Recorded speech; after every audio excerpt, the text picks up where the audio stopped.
Vital records, birth, marriage and death, are the basis of your family tree.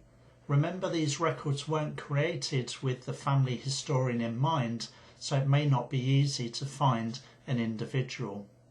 In this video we're going to look at civil registration, birth, marriage and death, which starts in Ireland in 1864.